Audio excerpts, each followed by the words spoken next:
This video is sponsored by OWC. Apple kicked off its first virtual WWDC keynote and announced a ton of new updates to all of its operating systems, and so in this video, we're going to go over everything that Apple announced at WWDC 2020.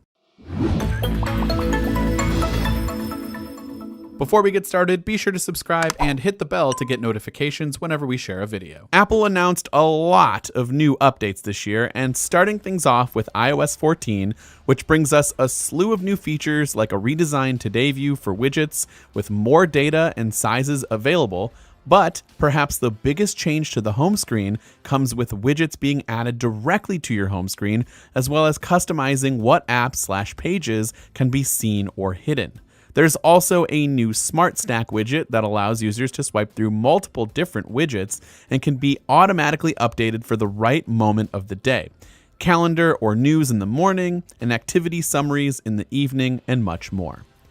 There's a new way to view all of your apps with the app library, so gone are the days of having to keep all of your apps on different pages or folders scattered throughout your phone.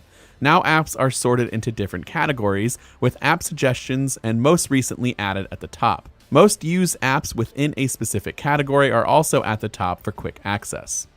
iOS 14 also brings in full picture-in-picture support, with users being able to drag and drop a video wherever they would like on the screen, pinch to resize, or swipe off the screen entirely, but you can keep that video playing in the background. iOS 14 also brings in a bunch of redesigned apps and services to our iPhones, starting off with Siri, which has been designed to be less intrusive. Siri now pops up at the bottom, but stays out of the way of what's going on the rest of the screen. So for example, if you ask for weather updates, a notification appears at the top instead of taking up your entire screen. You can even ask Siri to send an audio message to your friends and family too. There's a new Translate app coming to iOS 14 that can work completely offline and offers side-by-side conversation mode for assistance with speaking to others in a foreign country while potentially traveling. Messages got a pretty hefty update with options to now pin conversations to the top of your list, and if a notification comes through from a pinned conversation, a cool animation and information goes next to that person's profile. Apple added new Memoji hair and headwear styles, and you can now add a mask to your Memoji as well. There's also new age ranges for Memojis and a hug, fist bump, and blush Memoji stickers. Group chats just become a whole lot better to be a part of, with inline replies being added that can be viewed as a thread or its own separate conversation, and users can also mention specific people in a group chat, allowing you to mute the conversation entirely, but still receive important notifications when your name is specifically mentioned. Maps now offers a new guide feature to discover great places to eat, shop, and more. Guides can be saved and auto updates when new places are added. A cycling mode has also been added with notifications for when potential stairs might appear during a route, or options to avoid stairs altogether, and notifications for steep hills. For those with electric cars, there's a new EV routing option available that automatically plans your route based on charging stations. CarPlay now offers new wallpaper options in categories like parking, EV charging, and quick food ordering. Apple has also introduced Car Key, which will be featured first on the new 2021 BMW 5 Series, and allows users to unlock the car with their iPhone and start the car by placing the phone on the wireless pad and pushing the ignition to start. Keys can be shared with family and friends via messages, with restricted access available, and can be turned off if the phone is lost via iCloud. Support for Car Key will be activated in iOS 13 and should see much wider support in other cars starting next year.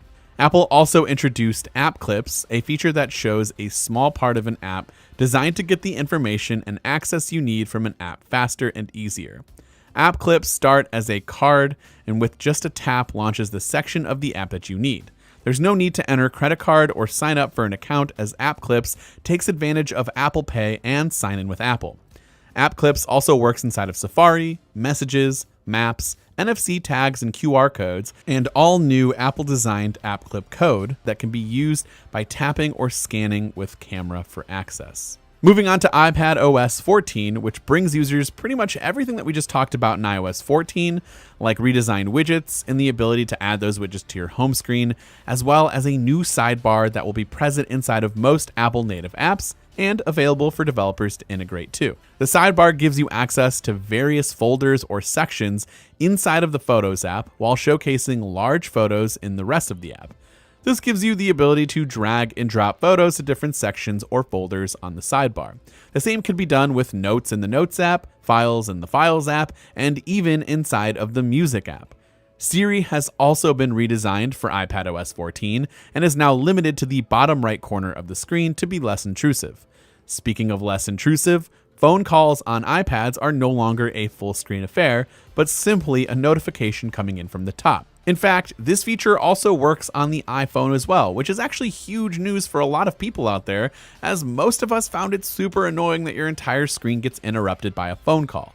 Now you can just tap on the notification to answer or flick it to reject. Search has been updated to be much more like macOS Spotlight and is now a compact design that floats over the home screen or within applications. Universal search is available for launching applications, finding contacts, documents, and you can even search within applications or find out information about people or places, as well as just perform simple web searches. The Apple Pencil received a hefty update of new features, including the biggest feature, Scribble.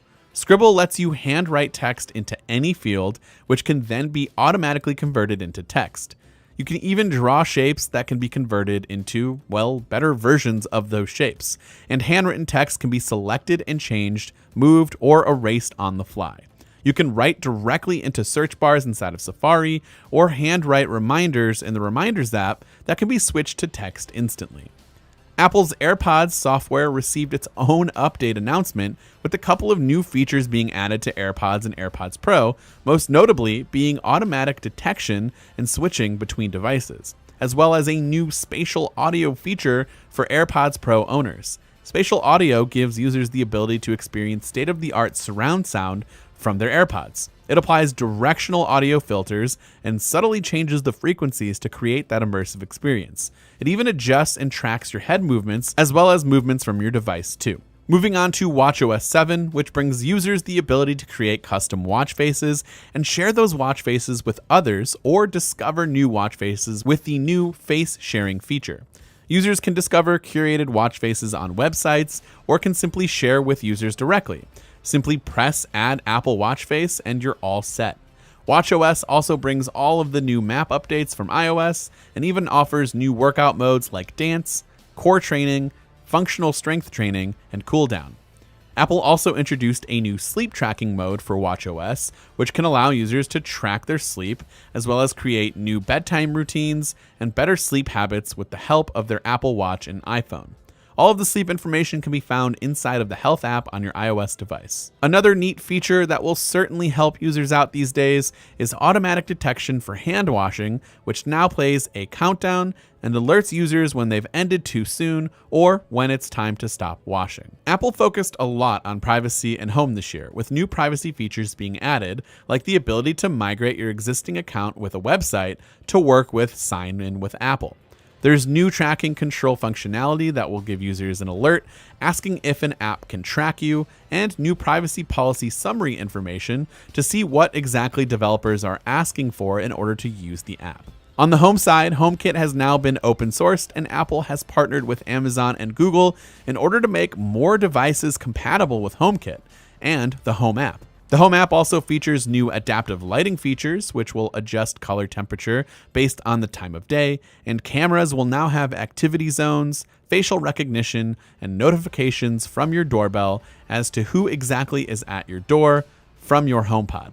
The notification and live feed can also be brought up on your Apple TV as well. And quickly speaking of Apple TV, Apple added support for picture-in-picture. Finally, Apple concluded the event with the new version of macOS Big Sur, and it's a very big update. macOS Big Sur brings a huge redesign to the entire operating system, including a new dock and app icons. The sidebar from iPadOS is also available, and all native apps have been refreshed to fit this design scheme, as well as be more in line with the iOS and iPadOS counterparts. Maps and Messages have received all of the new updates that we talked about earlier, and Safari has been updated to not only improve page load times by up to 50%, but add a slew of new privacy features as well. There's a new privacy support icon in the toolbar, and users can even monitor passwords to see if anything has been compromised during a data breach. Safari extensions have become more powerful and are also featured inside of the Mac App Store, with new privacy protections available for extensions too. There's also a redesigned start page, which allows users to have custom background images and can even add more functionality and customizations by clicking the icon in the bottom right corner. Tabs have also been updated to show icon previews. You can close all tabs from the left or the right, as well as built-in translation throughout Safari. Just tap the translate icon in the search bar and watch translation happen in real time. Apple has also officially announced that it will be switching its processors from Intel to its own custom Apple silicon. ARM-based Macs will now offer better performance with lower power consumption, advanced power management, secure enclave for its best-in-class security, better graphics performance, neural engine and machine learning improvements, and new native apps designed specifically for ARM-based Macs. Apps like Logic Pro and Final Cut Pro will be available on day one, and Apple showed off a demo of just how powerful the A12Z processor running with only 16 gigabytes of RAM can be while video editing, playing back a full 4K timeline inside of Final Cut Pro, and adding effects or transitions during playback. In fact, it even played multiple streams of 4K video at the same time with absolutely no lag or stutter. Something that really does blow my mind as a video editor who uses Final Cut Pro and really can't do that with the machines that I'm working on today. Apple expects to ship ARM-based Macs later this year with hopes for a full transition in 2 years. But don't worry, Intel Macs will still receive software updates for many years to come, especially during this transition. There has been a ton of new features added to each platform, and we'll go hands-on with everything over the next couple of weeks, so be sure to subscribe to the channel so you don't miss those videos. Before we end today's video, I want to give you more information about today's sponsor, OWC. OWC offers a wide range of products for your Mac, like internal hard drives and SSDs, memory, Thunderbolt 3 docks, and much more. OWC has also started doubling storage capacities for some of its more popular products, such as the Ara P12 SSDs, the award-winning Envoy Pro EX Thunderbolt 3 and Envoy Pro EX USB-C external drives, which can now rock up to 4 terabytes of storage space, and the Excelsior 4M2 PCIe SSD, which can deliver crazy speeds of 6,000 megabits per second, can now come in a giant 16 terabyte capacity. The Thunderblade drive also has been updated to 16 terabytes, which is just crazy to think about. For more information about these drives or any other products that OWC has to offer, go ahead and click the link in the description down below. This has been Dan with Mac Rumors. Thanks so much for watching, and I hope to see you around in the next video.